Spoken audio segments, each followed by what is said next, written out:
To Just FK. We'll be live today. We will be discussing toxic behaviors, controlling behaviors, and how to overcome issues of self-sabotage. As always, it is your wonderful host Corey and your other wonderful host Floyd. Yeah. Hi everyone. We definitely look forward to hearing from you during the podcast. We're going to do something a little bit different. We're going to try to keep time pretty short today, under an hour. Not sure if that is entirely possible, but we're also going to be taking some calls or some text, from you guys, some input. We want to hear from you all.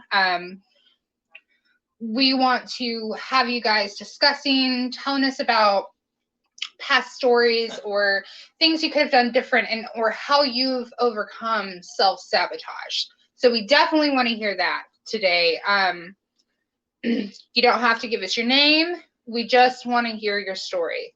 So with that being said, let's jump right into it, I suppose. So I want to touch base a little bit on the self-sabotaging behaviors. I am so bad about that. A lot of my self-sabotaging behaviors personally come through sex addiction, trying to obtain physical intimacy in place of love or legitimate intimacy or emotional connection. I have such a hard time with obtaining and sustaining emotional connections with anyone around me, including my dear husband,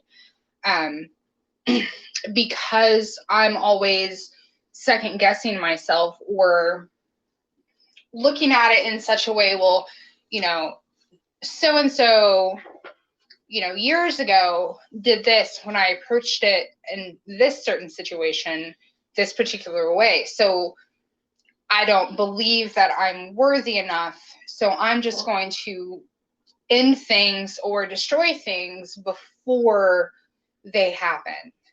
Okay, I'm going to interject here for a second. Okay. A lot of self-depreciation starts off with somebody telling us that we're not worthy of being treated as a human being. I think that's a lifetime for a lot of people. Right. And so self-depreciation it's a coping mechanism. That's how we get through it. Now, well, not necessarily a coping mechanism, but it starts off as a coping mechanism, which is how you survive through shit like that. And once you get past the point to where you have to, you're not surviving anymore, you are doing just fine. If you continue to have that coping mechanism, that's when it turns into a negative behavior, exactly. A habit. Okay, that's where habits come from. They're coping mechanisms that changed over into that territory. And we need to be aware of it, but also understand that everything has its place in certain times. Now, you were there when we did our training. Then one of the ladies that was doing our training spoke about, she was a psychologist, a therapist at the time. She was talking about a young woman who peed in bottles and then kept them in her room, and she couldn't figure out why. Okay, and that was a very big source of anxiety for her. She couldn't remember why she did that. And when they finally got into the therapy of it and dug into her past, she realized that the reason she did that is because she had an abusive stepfather who would fly into a rage if she walked past a store in the hallway to go to the bathroom. So she ended up taking care of her personal needs in her room, and then it became a habit, and she forgot where it came from.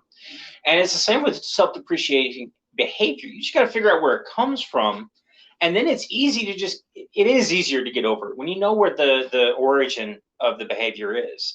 If the origin of the behavior is people in your past, cutting out that toxicity does help a lot. But finding out the origin can prove rather difficult for a lot of people. No, that's the journey. The journey is figuring it out. And most people don't recognize their own toxicity. We keep doing things over and over, expecting different results. And that is the definition of insanity. Yes. But we keep approaching new relationships and new friendships, with the same mentality. Yeah. And it all ends up hurting yourself. Like mine comes from not only my stepfather being physically abusive to me, but my sexual assault that happened when I was 13, and me never truly having a gift to give somebody.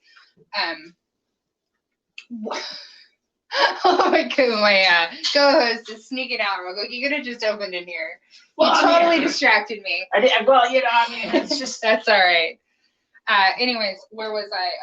Oh yeah, and me never seeing my body as a valuable commodity. Like your wife, she kept her virginity right, but for a really long time. There was issues in her past as well that as her spouse, I had to overcome them with her. Oh yeah, and it was understanding where her trauma came from, and she's hinted at it. A lot of what I know is stuff that I've pieced together over the many years of knowing her, and I don't think she actually knows that I know as much as I do know. Yeah. But it's because I do pay attention. That's another thing. You got to pay attention to someone you love. It's absolutely.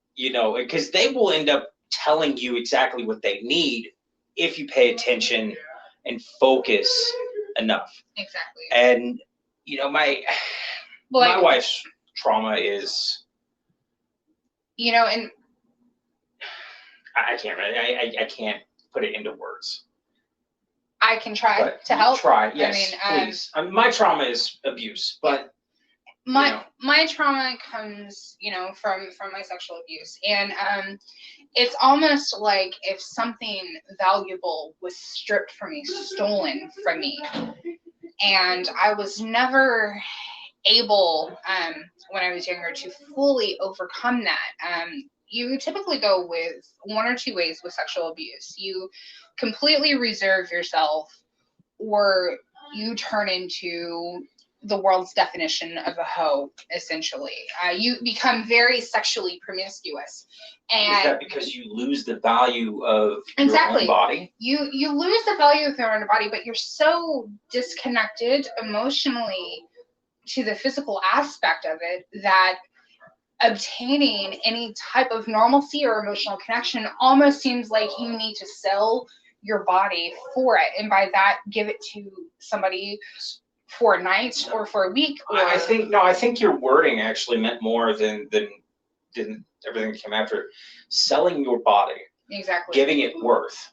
Mm-hmm. Okay, I think that's really what it boils down to. Is people who do have sexual trauma, they do go one of two ways, and either they become very open and free with their body because it has no value, so they don't see it as something that they can lose again, or they attach such a high value to it that they overcompensate. Yeah, and a lot of people, especially, with and it's not always the case. No.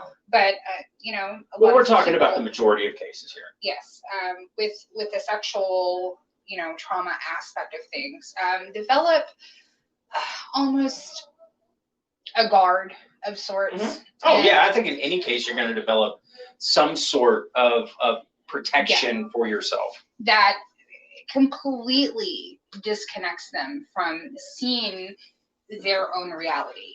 So how often you have the saying, I reject your reality and I substitute my own. Oh, absolutely. That actually goes hand in hand with them, because they're not seeing things how they truly are. They're seeing their warped definition of what is happening. So oftentimes they become extremely guarded, become almost frustrated that nobody ever really seems to get them.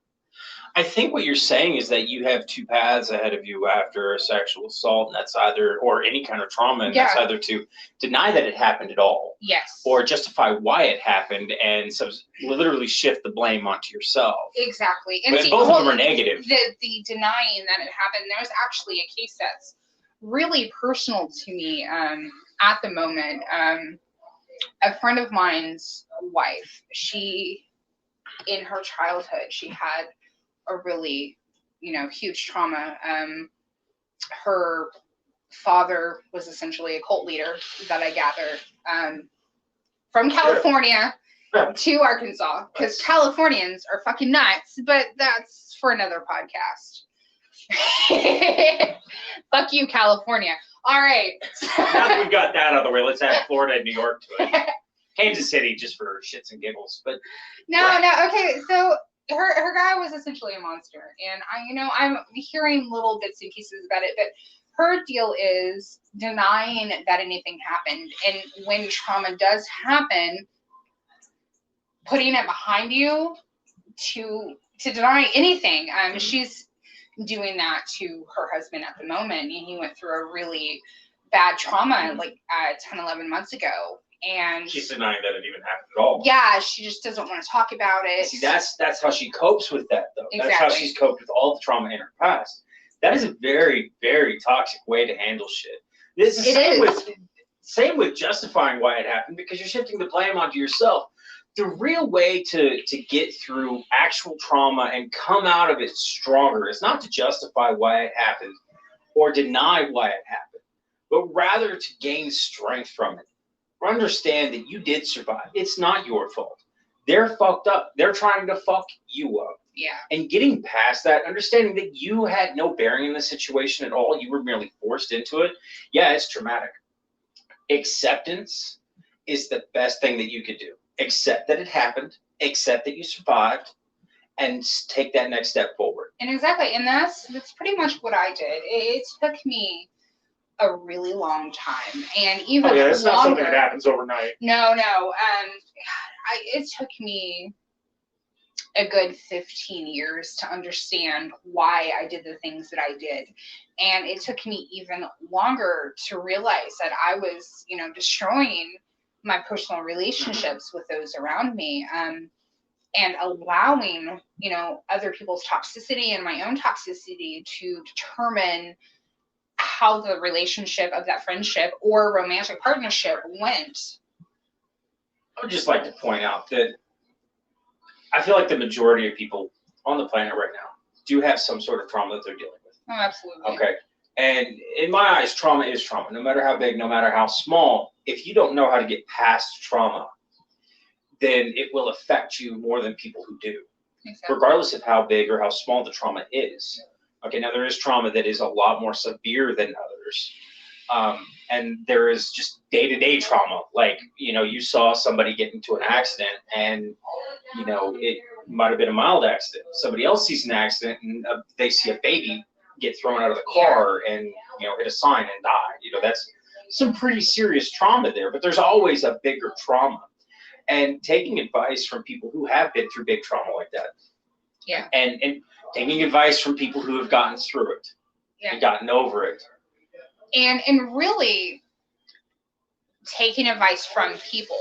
You really have to be cautious about who you take advice for, because they may not be approaching it from a healthy situation themselves, and you don't want that toxic person over your shoulder, trying to determine, how you're going to approach a situation that could better your life for you, or better the situation for you. Do you want to point out to our listeners that while we have been through trauma and while we have gotten over it, we have also taken the time out of our lives, out of our days, spending time with our families, to actually read books. We've gone to many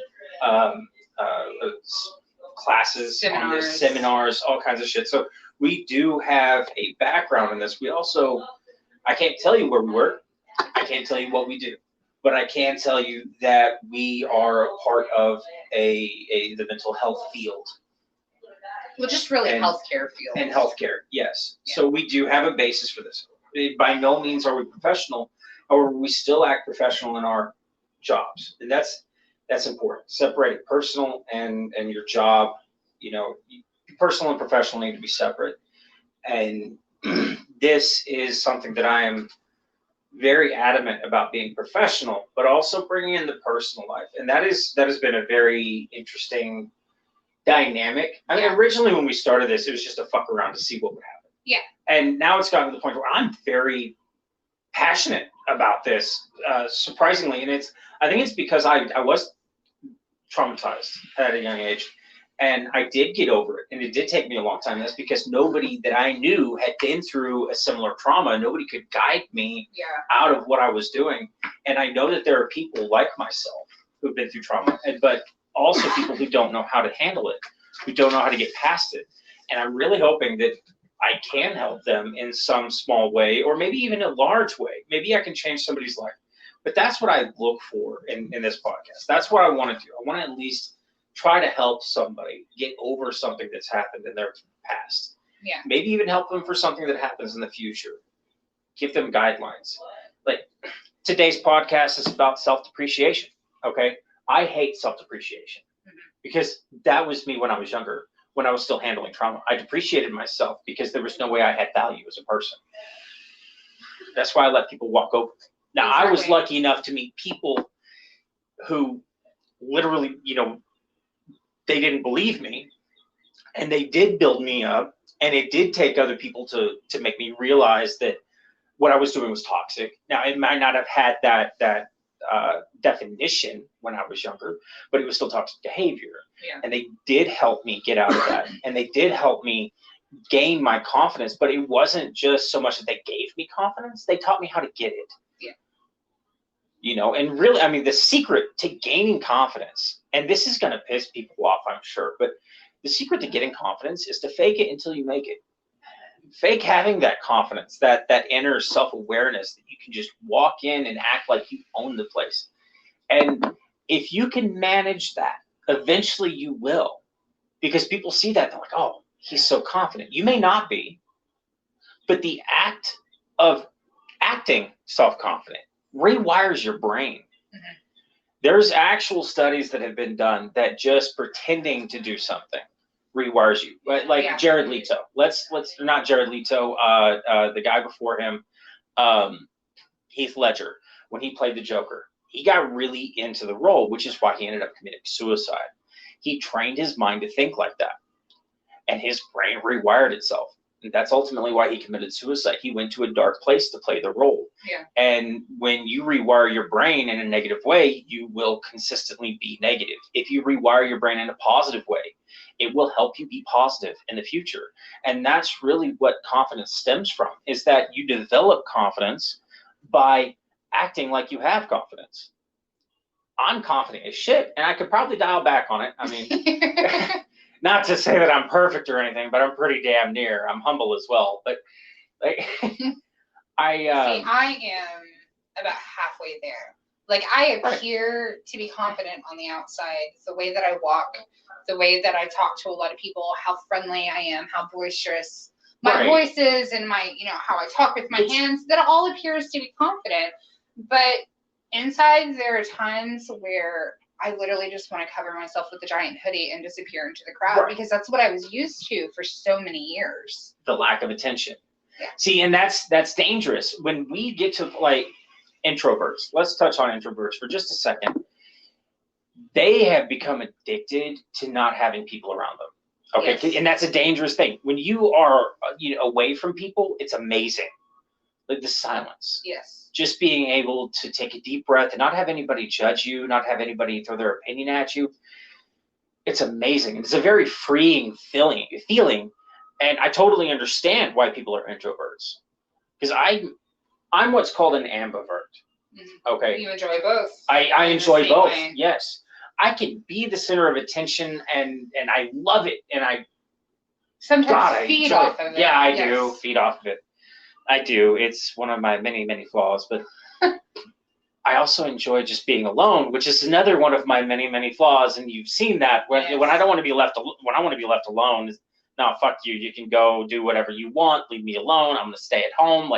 And that is why I'm constantly there, being like, no, you're coming with. There have been times where I've literally dragged this man out of his house or out just to go into the public. Yeah, and I always have a good time.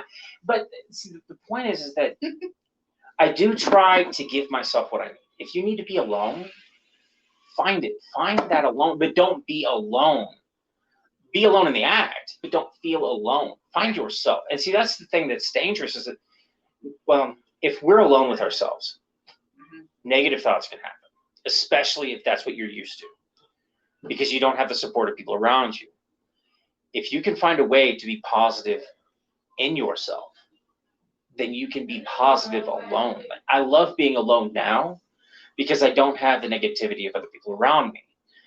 In the past, I needed people around me because I was negative alone. Yes. Being positive around people and being positive alone, it's a very hard and narrow path to get to that. But when I did achieve that, I realized that there's a lot more for me to learn. You know, one thing I want to touch up on, something you literally just said, being positive around other people. That is, you know, just that having that, being that positive force, even if you have to fake it for a while, you know, but appear to be sincere in your positivity, as that when it, because it's infectious. You know, that small little kind gesture, you know, helps rewire you to think positively, but it also impacts everyone around you and everyone that you come in contact with in a more positive manner. It really does. It does change. It changes the way people view you and how people treat you. Exactly. And you'd be amazed at the difference between having a negative outlook on life and acting that way, and having a negative outlook and still acting positive. People do treat you better. They do. And actually, and respond when I first started with this company that I'm currently employed with, I was very shy and reserved, and I did not talk. And I noticed in that shyness that there were a lot of people, you know, making up stories about me and gossiping about me. Yes, I heard a lot of them. Yeah. And none of them were true. And I don't even know a lot of them. But I noticed I started, you know, just smiling more and approaching people, and things slowly started to change. And now I bust into a room, everybody looks at me. I know. And I'm there. I'm always positive with them. I'm huge smiles. I greet everyone. I hug everyone. And I have not heard a single rumor that's negative in years now. That's another thing. If people know you, they can't really start rumors about you that other people will believe if they know you. Exactly. Like if you heard a rumor about me, you'd know if it was true or not just on the basis of knowing me. You know if something came up that was very negative in nature, but nah. Yeah. I know that motherfucker. Now if it was burning down a bank or robbing something, he's such bullshit. You'd be like, yeah, he's telling stories again. Yeah. But no, I mean that's the thing though. But if you heard that I donated a bunch of food to the animal shelter, like you'd be like, yeah, that totally sounds like him. And that's because I didn't act like who I was. I acted like who I wanted to be. Exactly.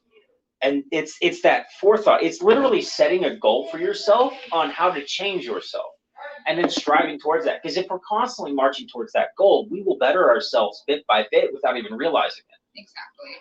You know, I have my own goals that I continuously march toward. And it's not the same as like setting yourself a physical goal. The physical goals are there through physical action, but setting yourself a goal that is personal in nature like that, your personality is to question. It's achieved through emotions. And to do that, you have to get away from the self-depreciation. You literally have to step into the bathroom, look at that mirror and go, holy shit. And when your significant other or somebody's like, what, is everything okay? You're like, yeah, I'm a sexy motherfucker. I didn't realize how good I looked. You know, you get reactions. I do that all the time to my wife. She hates it, but she might not hate it, but she probably laughs. She does. She really does. I'm not a good-looking guy at all, but I still think I am. That's really all that matters, is because I do reject other people's opinions and views about me. Exactly. Even if they're positive, I still reject them because I have my own view of myself. And a little bit of a story. When me and my wife were still dating, we were together for about 3 years, and I had just gone out and gotten another tattoo. Her grandmother was sitting at the table, and she asked me, she's like, well, what are you gonna, why did you get that tattoo? It's just a waste of money. You can't use it for anything. And I remember I looked at her and I said, well, why do you have a cabinet full of dishes that nobody can touch? Seems like a waste of money, doesn't it? And that was how the conversation started. It ended up ending with, well, you should really take my opinion into consideration because I'm older than you. And I looked at, this is a woman who gets her, she's a very intelligent woman. I don't want to knock her intelligence at all. Okay, she's got several masters, several bachelors, a fuck ton of associates, and I think she's got 3 PhDs. The woman is incredibly intelligent. Okay, like this is a woman who literally worked for everything that she's got, and she was in an abusive relationship with her first husband. And it wasn't until she married her second husband that she found her love. I really do believe that was the first love of her life, was her second husband. Because when she was younger, it was, you get married, you have kids, you take care of the household. And so when she looked at me and she said, well, you should respect my opinion of you. And I looked at her and I said, no, I respect you as a person. Your opinion on myself, however, has no bearing on what I do at all. Because my opinion of myself is my self-opinion. I'm not going to take anybody else's opinion of myself into question. Even my girlfriend, and I looked at my wife, my girlfriend at the time, I said, even her opinion on me does not have any bearing on how I act. Because my opinion of myself is that I'm fucking awesome. And I'm going to continue to be that way. Because I've gotten to where I am today due to my past and how I've changed myself over the years. And it wasn't until we got married that I actually did take her opinion into account. But I realized that letting other people change you is a dangerous thing. Oh, absolutely. Because you can't trust other people. Okay, and I know we talk about a lot of positivity and being honest with people, but you can't trust them to be honest. Yeah. You can't trust them to do what's best for you. You've got to do what's best for yourself. And that goes as hand in hand with you trying to change other people. Never try and change another person. Give them positive enforcement. Tell them they're doing the right thing. Be positive. Yes. Never try and change them. They're going to change themselves. Exactly. And that's where a lot of relationships, anymore fail, because people are given ultimatums, they are given demands. Instead of looking for a solution. Exactly. And giving anyone a demand over anything, especially to have that do this or else clause is very detrimental to. It is. It's very.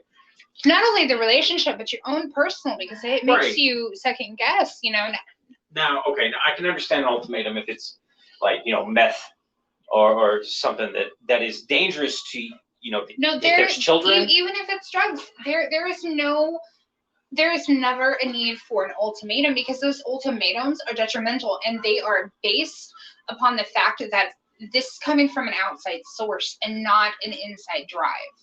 And I get some people are going to really struggle with that inside drive. I think this is where we're going to agree to disagree. Let me finish. I know. I'm just saying. I do believe this is where we're going to agree to disagree. It may be, but let me finish here. Having that self-built inside drive that is only influenced by positive forces on the outside is looking at your own toxicity and taking accountability for not only your actions, but how you are negatively impacting those around you. And sometimes, like me, okay, so I'm a double stint in rehab person, and people gave me ultimatums all the time, but those ultimatums, they only drove me more towards the bottle. They only drove me more towards the party lifestyle, because I'm like, fuck you.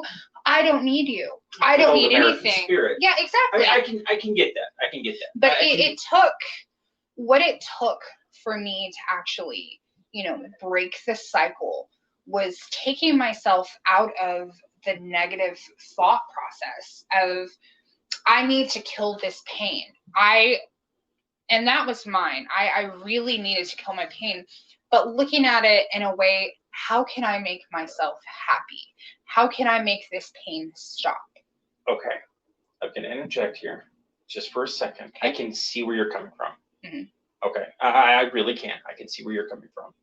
And I understand that the use of meth and, drugs and alcohol is a way for people to feel a need that's not being filled. Mm-hmm. Okay. I get that. I really it's do. a numbing agent, not so much filling a need, because most of the time, us addicts, we feel like shit afterwards. We don't understand why we do the things we do. We just know that it feels good for, temporarily. And you need the shit to go away for a second. Exactly. I can understand where you're coming from. I really can. I've been in the same boat. However, and I am very biased against meth addicts.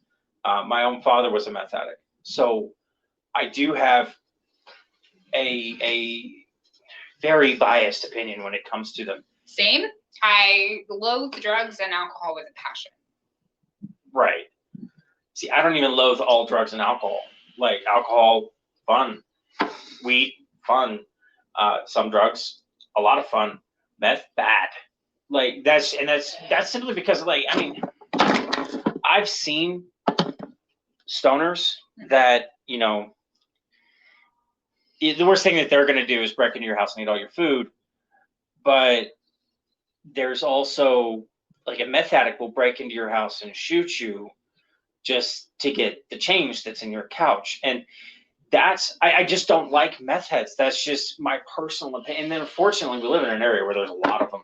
Well, okay, so besides your disdain for, meth or anything like that, get to your point a little bit. Okay, my point is this. I understand that use of drugs is to fill a need or to take the need away for a short amount of time. I can understand that. But it's not a long-term solution. It's not a long-term solution. I understand that it's used to somewhat, it's used to self-medicate. Yeah. It is really what it is. Okay. However, there are certain drugs that they make you the worst you. Exactly. Is what they do. And if you're around your loved ones and on that, like, honestly, let me just be real here. If you're on meth and you don't have kids, you don't have a significant other, and whatever, I don't give a shit if you do it or not. But if you have children, then being on meth and around those children makes you a danger to them and the others around you. Well, not just meth, but pretty much all drugs and alcohol. Yes. Yeah. Okay. All right. When I was even doctor prescribed drugs, for especially those opiates. Opioids and stuff like that. They can be so very dangerous. When I was younger, right at 21, I was. Hold on, just for a second. Okay, all right. When I was 21, I was rooming with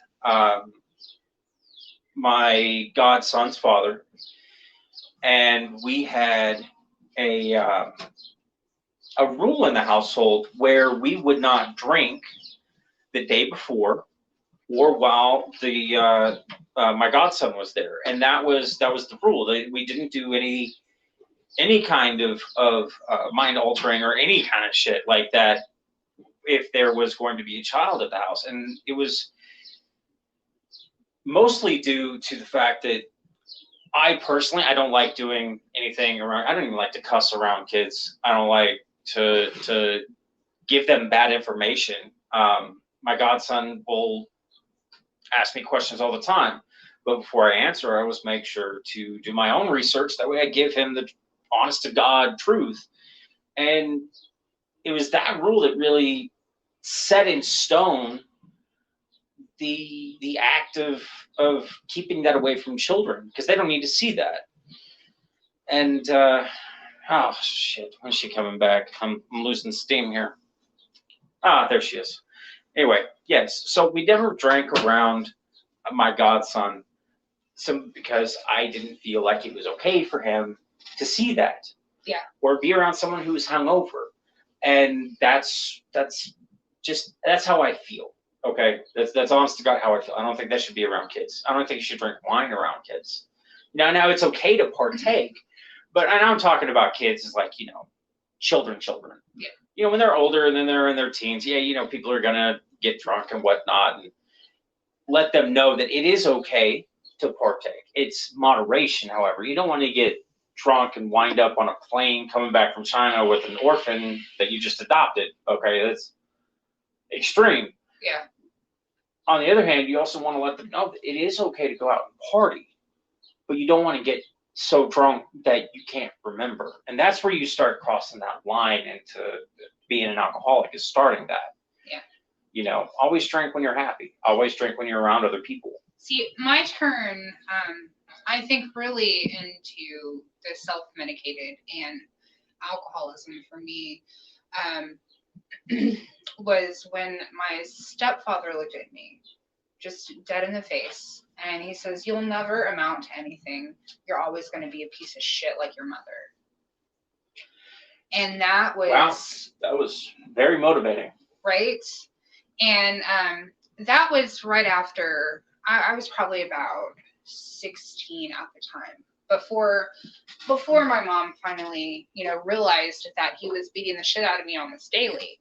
And I had some friends, and I was constantly, you know, smoking weed. And I see, that's okay.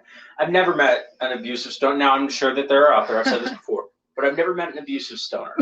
Well, anyways, I started self-medicating with the weed, and then it, you know, went into abuse of Xanax, and then it went straight to drinking. I was at a party one day, and I literally downed an entire bottle of Wild Turkey. And I got so sick, but I didn't think. I was happy. I was... Right. So it started that way, slowly, you know, progressing. And then by the time I was 19, I would literally wake up every morning, crack open my bottle of Jack Daniels, and start drinking immediately. I would take my multivitamins with Jack Daniels. Right, and I'm gonna ask you a question here because I think this is important. What was it that got you out of that funk and started you on the path to recovery? Honestly, it was a combination of my grandmother forcing me, but right after, when I was in rehab for the second time, I had no phones on me or anything like that, and I had my best friend at the time, Eric, from high school, like an amazing person. I slept on his couch, on his mother's couch, for like 3 months when I left home for the first time. And when we would go to every party together, we were inseparable. You know, he was my human. He was there for me when my girlfriend at the time, Laura, died, and he was always there for me. And I couldn't be there for him. I almost felt like it was my fault. And he committed suicide. He left me a voicemail on my phone singing our song, which is a Sublime song, you know, and I still have a hard time listening to that today. And so because I couldn't be there for him in his time of need when he was dealing with his depression and he ultimately killed himself, that was my own personal illness that killed him. I'm going to start getting emotional. Right. I mean, well, that's what this is about. So I blamed myself for many, many years. And I went down a really self-destructive path where I was having I am so surprised I've never had an STD. I was, you know, fucking everybody imaginable. I would go to the bar nearly every night and get drunk and take home another woman. And it was just woman after woman. I couldn't stand men at all. I didn't want to have anything to do with men. I had no male friends. I didn't even want to be touched by a man. I couldn't stand it. I'd like to point out that that was in your past. Yes. And that was very dark. But now you're here. I'm here. Now, it may have taken that to get you here, but you are here today. Absolutely. Okay. And that's awesome. I appreciate you being honest about that. I didn't realize it would be that much of a difficult question to answer. Wow. That was intense. I felt that. Yeah. Self-depreciation. Yeah. Self-sabotage at its finest, right there. Blaming yourself for another person's death. I get that. Yeah. I get that. I really do. I mean, I felt that story very firmly because I've had several friends over the last few years commit suicide. And I've lost a lot of people dear to me, like literally in the last 5 years. I've had several who've committed suicide. The last one was Randall. Rest in peace. He was an amazing man, amazing father. He struggled with alcoholism and depression. And at the time, I was going through my own stuff. So I understand where you're coming from, because I was handling my own shit and I wasn't able to take his on as well to help him out. And he committed suicide. And right before him, it was Tiny. Tiny died. I don't know if it was suicide. I do know that he just didn't wake up one day. Whether he overdosed, and I know that he was definitely into some prescription meds, or it was just heart failure. I do know that we had to bury him, and we almost lost another really good friend of mine, Jay. He got a disease and almost didn't make it, and he was in rough shape for about a month, and it was right back to back. There was no. And then my own family, I mean, those are just my friends, my family. Self-depreciation does turn into suicide eventually. And that's why I'm very adamant about that. I was there a few times myself, even as of a matter of, 2 years ago. Right. I was sitting on my bed, and here's a little story. I was actually sitting on my bed a couple of years ago, and we have just gotten a new pistol, and I wanted so bad just to pull the trigger and be done, and the only thing that stopped me was my son and his voice. Yeah, I know this is dark right now, but it is something that needs to be discussed. Yeah. Okay. The difference between self-depreciation jokes and the difference between a joke and self-depreciation. Like, I can say, oh, well, I've got a tiny dick. Yeah. Okay. That's not really self-depreciation, because it's not what you say, it's how you say it, and whether you mean it or not. And the hard part is finding out whether or not you mean. Now, if you're going around like, oh, well, I'm worthless, if you got rid of me, it's just like wiping a fly off your neck. And okay, now that's a big one. That was actually something, I've got a bit of a story to tell, and I didn't realize I'd be talking about this, but we're going to start. I am on PlayStation Network. You can log in people under 18. Okay, but they have to be a part of a older adult's account. Okay, now if you do it the right way, and I highly suggest that you do. My godson, who is 13, by the way, and this is, let me get this out so I can read this shit. I really hope that he hasn't gotten out of it, or deleted the messages. But he was talking to this girl he met online, okay, which is dangerous in and of itself. Absolutely. Okay, and I had a conversation with him about this, because it is dangerous, and or let me just get to the fucking messages. And actually, while he looks for that, let's take a moment to hear from some of our listeners. I see we got a decent amount of listeners on here, and I would like to hear how you overcame your self-sabotaging tactics, and just really, so if you want to call in anytime while he's listening, looking for this, feel free, and we can talk about that for a little bit. Right, and you know what, take your time. If you get to it later, we'll always come back to it. Yeah. Okay, so this girl added him to a party chat. Apparently she knows him through other people or whatever, and they're talking. They're like, hey, oh, hey, it's you, blah blah blah. Bullshit, doesn't matter. Let's get to the meat of this shit. So it starts off with her going, hey, why did you kick me out of the party? That really hurts, blah blah blah. And she goes, well, your friends are hurting my feelings. And he goes, sorry, they're jerks. Please, I like you, they're just fat people. Now that is a joke on them. I want to explained that. And he does have, he has a phobia of fat people that I'm going to have to address eventually because others are going to do it. And this person is constantly like, please make a new party. You can invite them. You know, just stuff like that. And eventually, you know, originally you're like, oh, okay, so this girl is not that bad of a person. Well, it turns out that, you know, while she's saying all this, he doesn't know her. She doesn't know if it's an old fat dude sitting on his couch trying to get a lick on his little boy peen. You don't fucking know. Yeah. Okay. So I am taking that into consideration. But he starts off with, or he responds, he's like, yes, I do. I just haven't hung out with them in a while. Tomorrow I'll give you all my attention to you.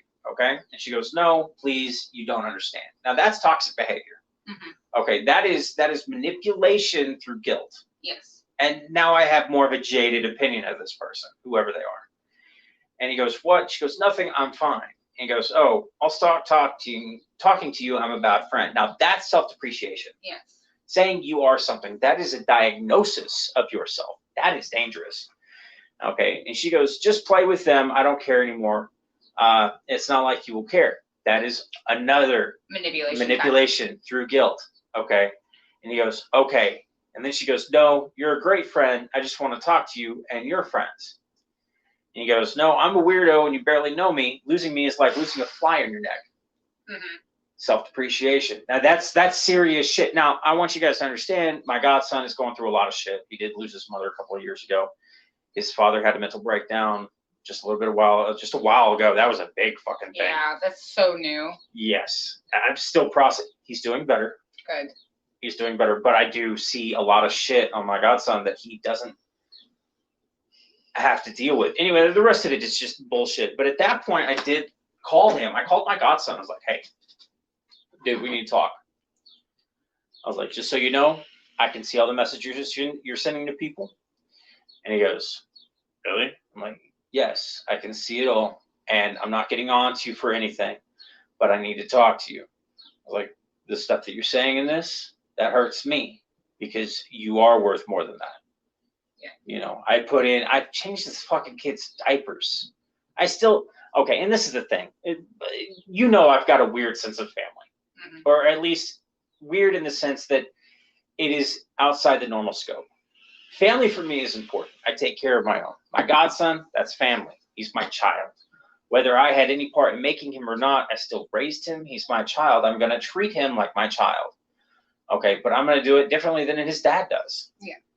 Okay, his dad is like a brother to me. We might not have any blood in common, but he's still like a brother to me. I bring people into my life to create a support network, and as a support network, I have to be there to support them as well. My godson is going through some shit. I had to take the time out of my day, and I highly suggest that you guys do this as well for children and teach them how to communicate properly. If you teach them young, they can handle it a lot better when they're older. And I had to give him a few lessons on, hey, look, this is what you need to say. Mm-hmm. All right. Don't self-depreciate when you want them to do something, because then they will guilt you into getting you to do what they want. That's not what you do. And that's what I saw in those text messages. It was really sketch because it goes on. Hold on. That's another thing that I want to, touch. I'm sorry for interrupting. Oh, no, go ahead. But the manipulative guilt tactics that a lot of people, especially women, do, and they don't realize it, and they start from such. Yes, they start from at such an early age, and most of the time they start off just trying to make you feel guilty or bad for them, and then eventually they'll crush your dreams to get you under their foot. Exactly. I was actually watching a TikTok where this guy, he was like he was doing interviews on the street, and he goes, hey, you're a woman, can you tell the men out there what to look for when choosing a wife and what you don't want in a wife? And she's like, well, and she went on a couple of things. And they're like, well, what do you do to keep your man under control? She's like, I like to crush his dreams to make him more manageable. God, that's so shitty. And yeah, it is shitty, but she said it honestly. Yeah. And that's what scared me, because there's a lot of people out there that just want to crush you to keep you there. And that you don't realize, because it's subtle and it comes, more intense over time. Mm-hmm. And recognize when you're doing that yourself. That is so important. If you want somebody to do something so bad that you're willing to obtain it at any cost, including your or their mental health, just stop. See, that's and have that honest conversation. This woman that this guy was interviewing on the street, if she supported a man in his dreams, he will share it with her. Just like exactly. Like my wife, whatever dreams she may have or will have, I'll support her in them because I get to share in the success. Exactly. And if you're not boosting up those people around you, I'm sorry, but you're just a shitty person. That's where the negative attitude comes from. That's where the stuff. You guys can look at the podcast before about abuse and all that other shit. But really, this is this is kind of like it started with the second podcast. Yes. And really, that's where we got serious about it. But yeah. There was. But Tuesday's podcast, the fourth episode was right. Look at that first, and you'll understand a little bit more of what we're talking about if you're just coming into this. Look at those manipulation tactics for sure, and recognize those manipulation tactics that you're doing to those people around you. And sometimes it's a really freaking hard pill to swallow, and so used to it that you don't even realize that you're doing it. But it is a toxic trait. It is toxic behavior. It is toxic for yourself to do those behaviors because you'll never obtain true happiness. See, that's what that was the part of the conversation I had with my godson. Mm-hmm. Okay, I'm like, look, you don't know this person. She doesn't go to your school. Drop it. And he goes, but that's mean. I said, no, you don't understand. Mm-hmm. Okay, the way this person is treating you, that's how she treats you in the relationship. It may start off as innocent, and I'm using air quotes for those of you who can't see me, which is all of you. So, it may start off as innocent, but it's not. This is someone who's manipulated people in the past, and she will continue to manipulate you. She'll manipulate you under the threat of committing suicide. That's the shit that I saw. Yeah. Okay, that's that. When I read those messages, I'll let you read the messages later on so you can see everything. But what I saw is someone who wasn't set in their own ways, very negative, would manipulate people to get what they want, and would threaten to do something in order to secure whatever they needed or wanted. And I'm not going to allow my godson to go through that shit. Because I know there are a lot of us who've been in relationships like that where they're like, oh, well, I'll commit suicide if you leave me. Yeah, oh God, I hate those. And just mentioning that, I'm sure a lot of you are cringing because you're like, oh, God, yeah. Mm-hmm. And they're done that. A lot of us have. And you know what? It's not your responsibility. Treat them with respect and dignity. Yes. Don't cave into those kind of demands. Okay? Because doing that to you, when they threaten that, they're saying, I'm not worth your time, but my life needs to be worth your time. Exactly. And it's a very twisted thought process. It is. It is very much so. And there's some people who care about the people deeply, but you really got to work on it. Hold on, we have a comment here. Yeah. See? That's the kind of shit. Girls start off early with that manipulation. They do. And most of the time, it's just an attention-seeking technique, and that's all they want. It's just attention because they're lacking validation and acceptance in their own life. And that's... I'm so sorry, and I know that I'm probably going to catch a lot of flack for that, but honestly, in my past, there was a point in time where it was one of those things, like, she was very negative. I wanted to get away, and it was a constant threat of, well, I'll kill myself if you leave. And finally one day I snapped and I said, prove it. Yeah.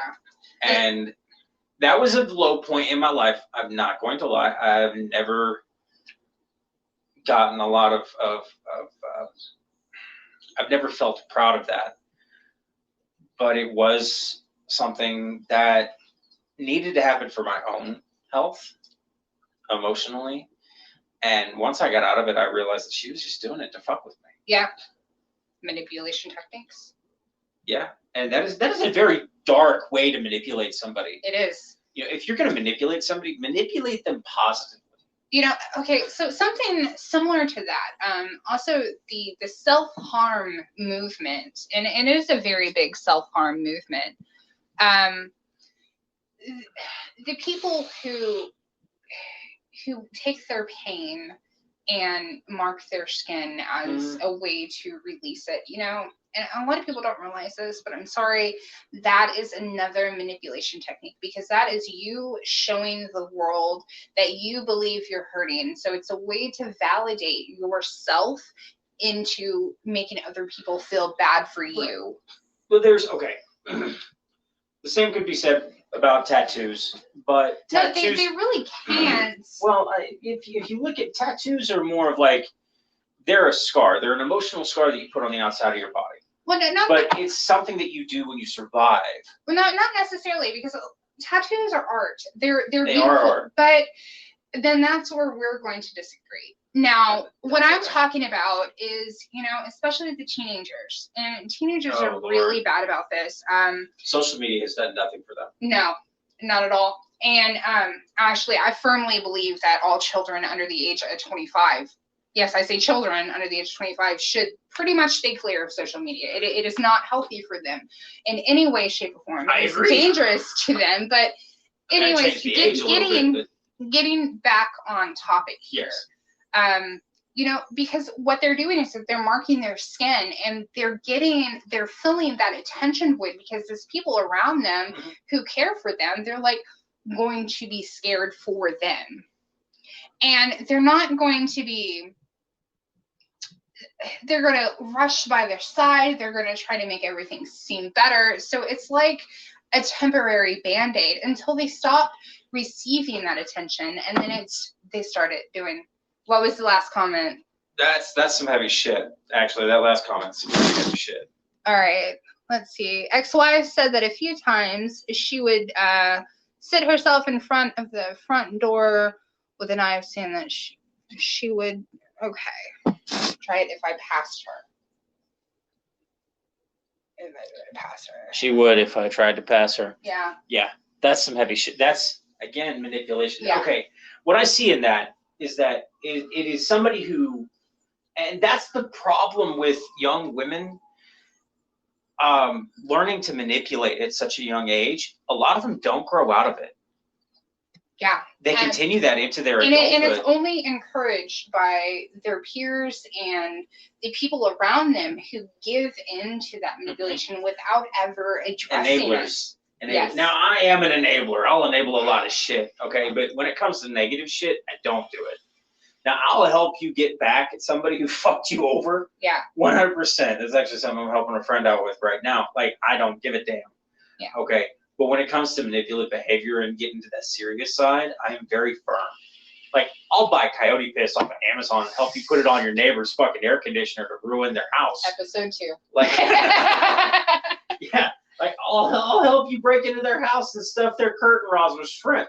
Like, I will help you out with that, but I'm not going to go to the point where, like, yeah, you should, you know, totally kill yourself to get attention that you're seeking, because that is the end all solution. Literally, that is an end all solution. You don't get attention after that. Everybody goes to your fucking funeral and they're like, oh, they were a wonderful person while they were alive, whether you were or not. See, that's one thing I hate about funerals. They always speak the good, but they never speak the truth. Right. No, I want my funeral to be something that's just absolutely unorthodox. Yeah. Okay. Like, I want, when I die, everybody has to go, like, you know, a thrift shop and put a piece together suit together for like $5. Anything any more expensive than that, and you get disqualified from my will.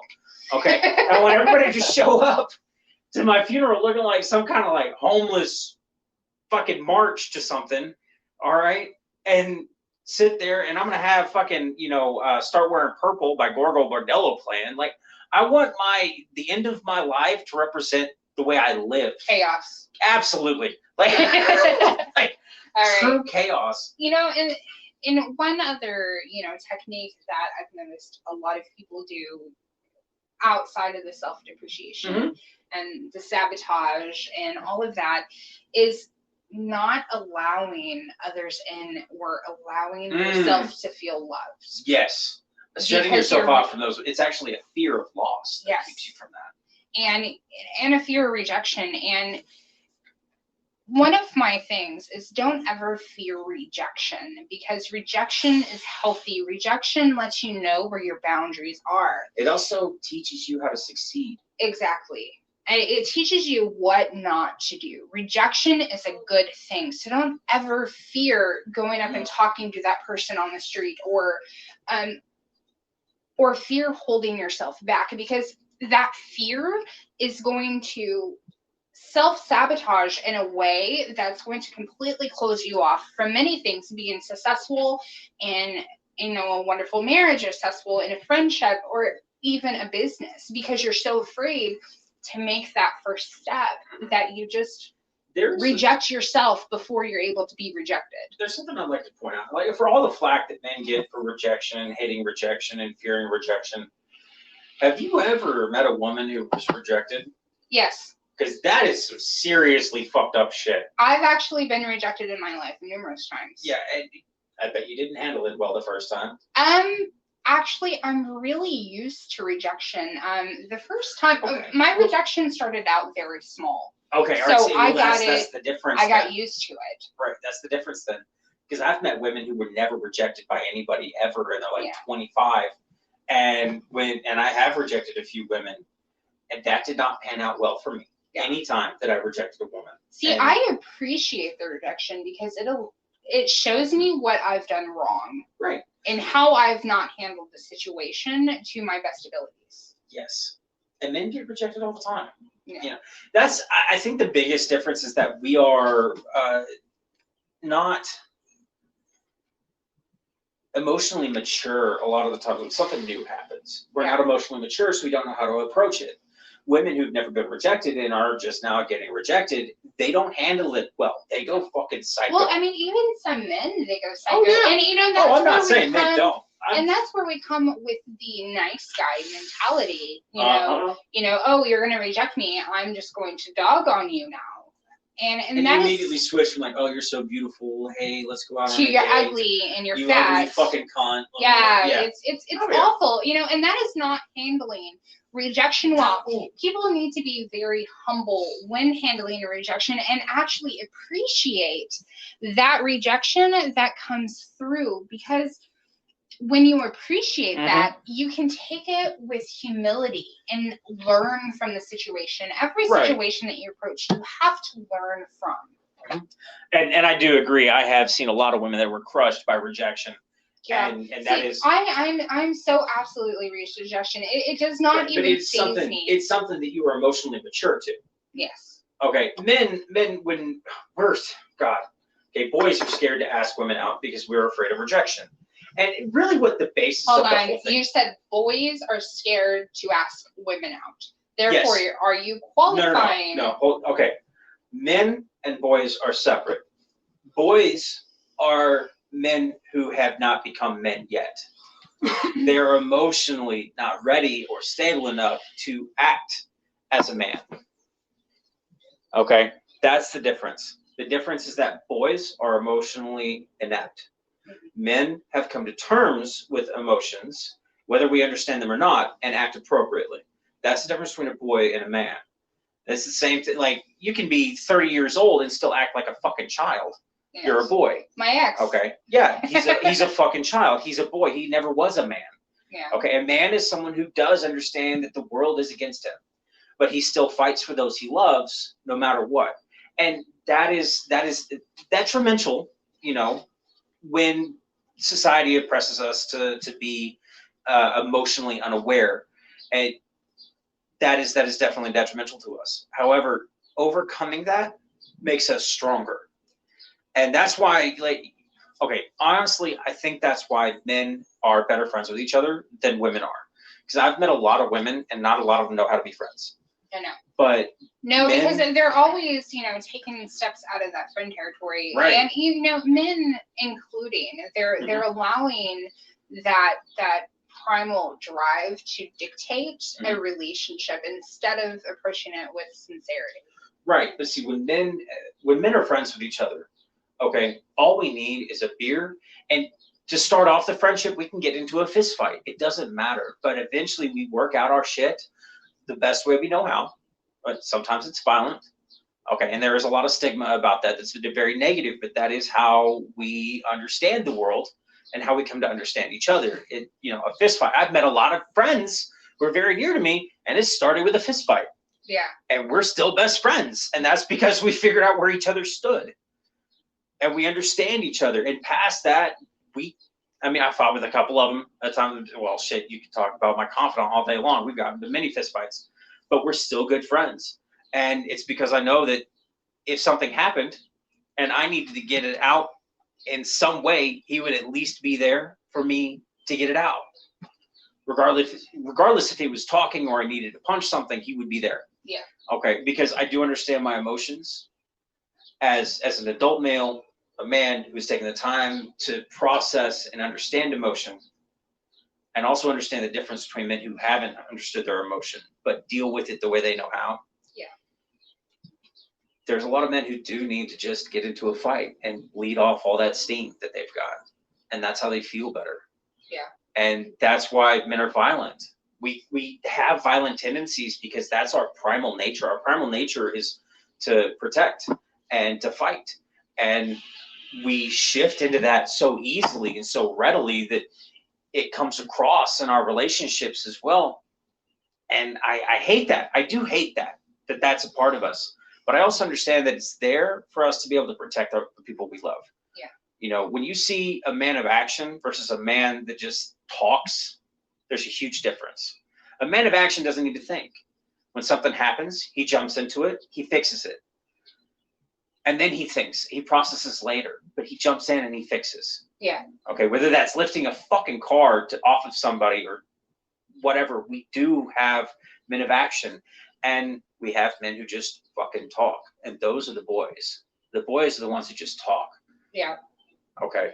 A man of action is highly valued, and I hope that I'm one of them. I really do. But it's not something you know until it happens. Right. And, one way to figure that out for yourself is really going back through old situations and old encounters, especially negative encounters, and really looking at it from an unbiased point of view. And I know that it's really difficult, but say you went through a really bad breakup, you have to step back, put yourself in a third party point of view, and ask yourself, what could I have done to change this situation? Or what could I have done to have a better outcome that I so desired? Mm-hmm. What are my toxic traits that I brought to the table during this? And sometimes it could be, as simple as you did not give your partner or your friend enough value to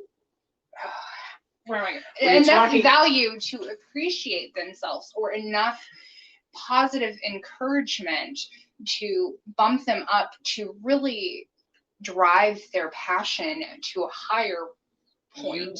What you're talking about is called self-inflection. Yes. And that was, before I met my wife, a very large part of my life was self-inflection, which is why I came to the conclusion that when I don't get my way, I pout. Yes. It was something I had to take time out of my life to really think about, because people accused me of it, but I had to sit there and think about it. Yeah. And I really had to think about it. And it's something you get to over time, sitting there and processing how you react to certain shit. I realized that I hate that about myself, because that shows a weakness in me. Yeah. It also shows that I don't process emotions of not getting my way properly, which is why I hate it. I hate it because I know that there is something I need to improve upon, but I have over many years improved upon that.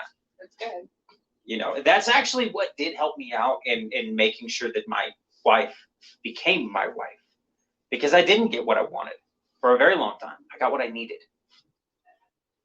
And that was the difference. I had to differentiate between what I needed and what I wanted. And that's what helped me stop the toxic behavior, self-inflection. Oh, absolutely. And, sometimes us as humans, we only need 5 basic things to strive, and that is honesty. You need to have somebody who's in your corner, or you need to be honest with yourself about so many different situations. Just honest with yourself about your own reactions and your own emotions. And you need intimacy. And a lot of people don't realize that what they're lacking is caused by a lack of intimacy. So you have those self-esteem issues because you don't have those intimate moments with yourself or with another person. And I'm not talking about physical intimacy. I'm talking about true, heartfelt intimacy. Show of hands, who's afraid of dying alone? Absolutely me. Yeah, right? Yeah. That's the fear that drives us to finding intimacy, to finding that significant other to live together with. That's what drives us. Now, it's a very powerful force. And Yeah. that is why I fucked up so early on in life. That's why I fell in love with the idea of falling in love rather than falling in love. Yeah. That's where I messed up with my big ex. I fell in love with the idea of love. Yeah, exactly. And and that's another, the third, key that people, need in their lives, and that is just love. And sometimes that's going to come from self-love. That can be really, really hard, but we have to push past all of those negative comments that negative commentary in our own heads, just to sit back and truly appreciate and love ourselves wholeheartedly. And you don't have to like certain aspects of yourself. You have to love yourself. I don't like parts of myself, but it is a part of me. Yeah, it is a big part. You don't have to like something to love it. I think that's very important. Like, if you guys grew up with any kind of sibling, you'd understand what I'm talking about. You don't have to necessarily like parts of yourself, but you do have to love yourself.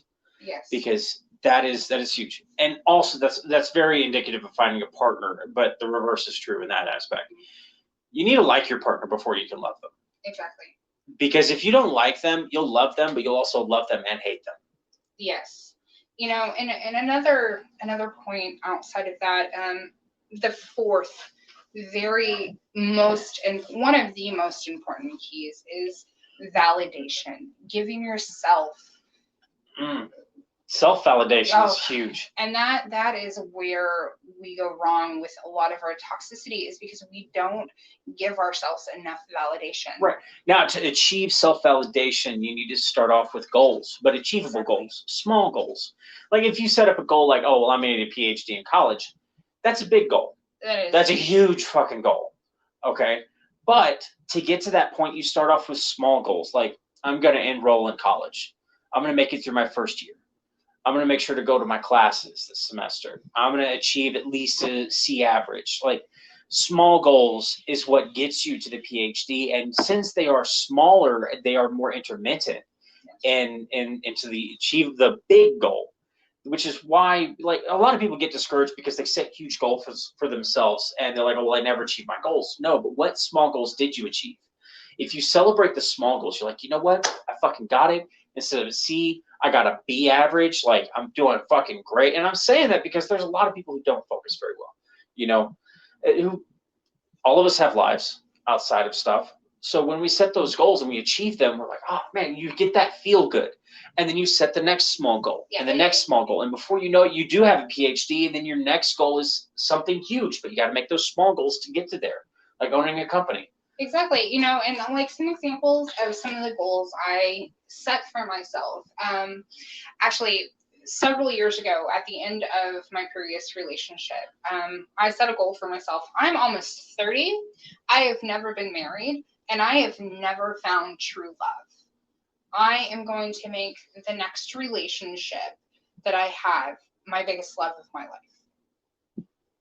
And that was a small goal. That takes meeting somebody worth my time. And I went through so many different people just to go through, not relationships, but just meeting people would be like, this person could be healthy for me. This person is definitely not healthy for me. And really going through and seeing them as human. And the next thing I know, I'm getting married the year that I turned 30. Right.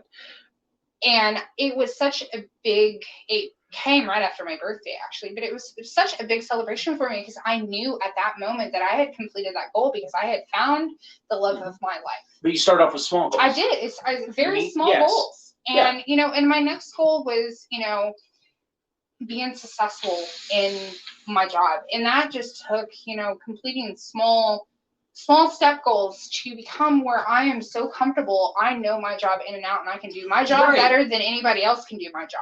Well, I tend to disagree because I'm pretty fucking good at my job too.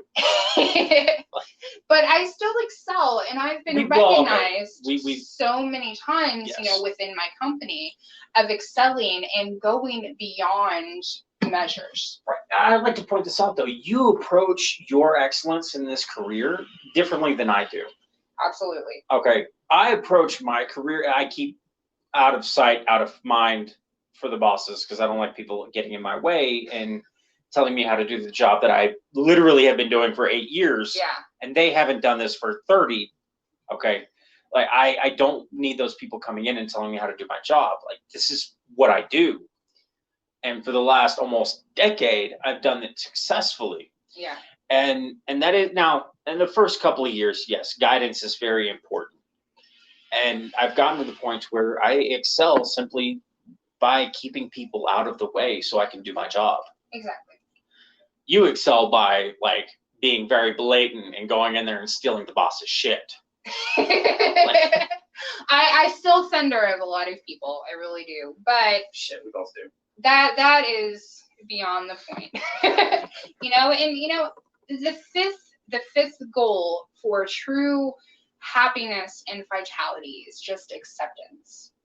And that is the 5 principles that we need to be, not to be happy, but to thrive at being human. You know, that 5th one, you really have to learn to accept your own downfalls and work to change that and accept those people around you. Isn't bad, though. No, it's not, because it is a learning step. Right. Like, okay. You know, and so many people get down on themselves and discourage themselves because they have a minor setback or even a large setback. I do feel like a large part of that is the participation award mentality. Okay, where you win even though you didn't accomplish anything. Yes. Okay, and when we don't get it on the first try, we get discouraged because our entire lives, you know, entire grade school, we're like, oh yeah, I totally got a participation award. I did amazing things, and now I gone out into the real world, and that is not how it works. We're giving our children a false lie. Exactly. Well, and not a false lie. It is a lie. And ourselves. Right. You want to know where a participation award really counts? Anonymity. No, anonymity. Literally, being anonymous in a positive action. That's where participation award counts. Because it doesn't come to you. It's like there were X amount of people who helped us. Yeah. Unlock. Yeah. Okay. All right. So just to recap a little bit, for those of you who are just joining us, I mean, we're almost out of time right now, so we're gonna just quickly go through this. The 5 principles to thrive at being a human for your own happiness and this happiness for around you are going to be love, validation, honesty, acceptance, and intimacy. And those are vastly different, but they all go hand in hand with each other. And they are all so important just to thrive. Intimacy can be many different things. It would absolutely. I feel like I need to make this point. Like, intimacy can come from a significant other, but can it also come from your mother or your brother or your grandfather? It literally stems from someone caring about you. That is an intimate moment. Like hugs. There's psychological proof that we need at least 3 to function. That's not just to be positive. That is just to meet our base requirements for the day. That's 3 hugs a day. Sorry, no huggers, but it's really time. You gotta start hugging people. Right, but no, I mean that's actually something that that needs to happen for our own health. Yeah. Oh, it was just a comment saying I was literally thinking intimacy is different for everyone. It is. Intimacy is vastly different for everyone. Nobody has the same idea Well, They're same ideas as intimacy. but multiple different types of intimacy can come from the same person. Like my wife, not only am I intimate with her as a friend, but I'm also intimate with her as a lover and a confidant.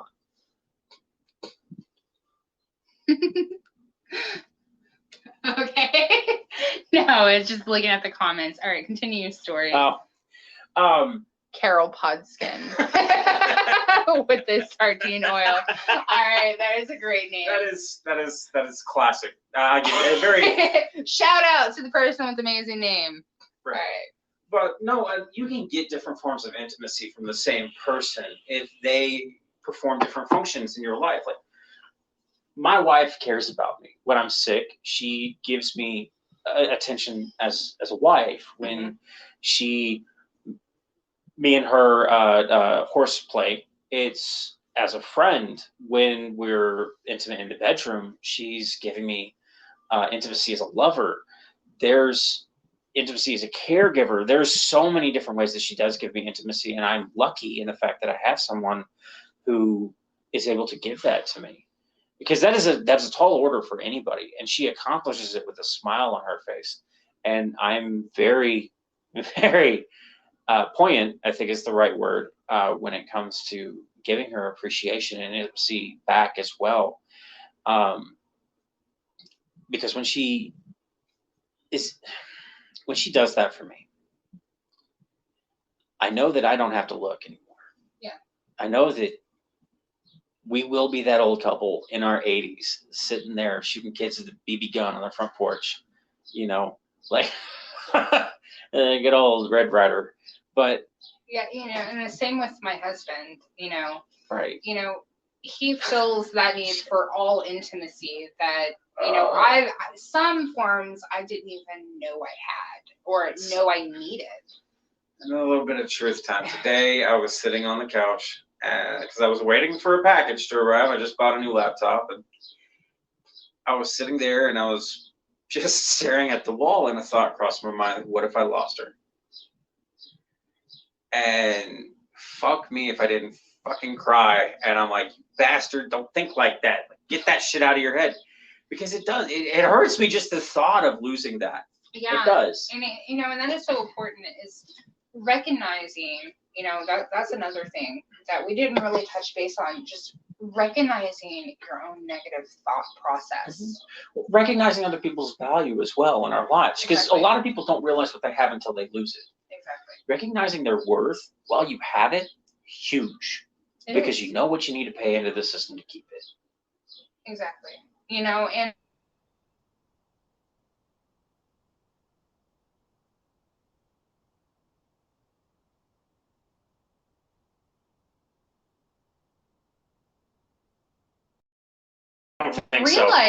realize what you have when it's before you, and appreciate the shit out of it.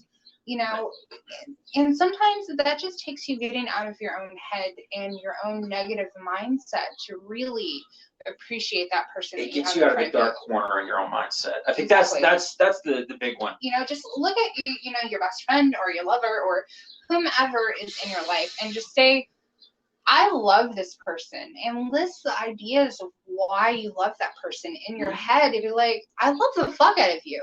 And I say that to my best friends. I just look at them and I go, like, God, I love the fuck out of you, and I miss you. I'm gonna mention this because it's very similar to what you just said. Last Valentine's Day, not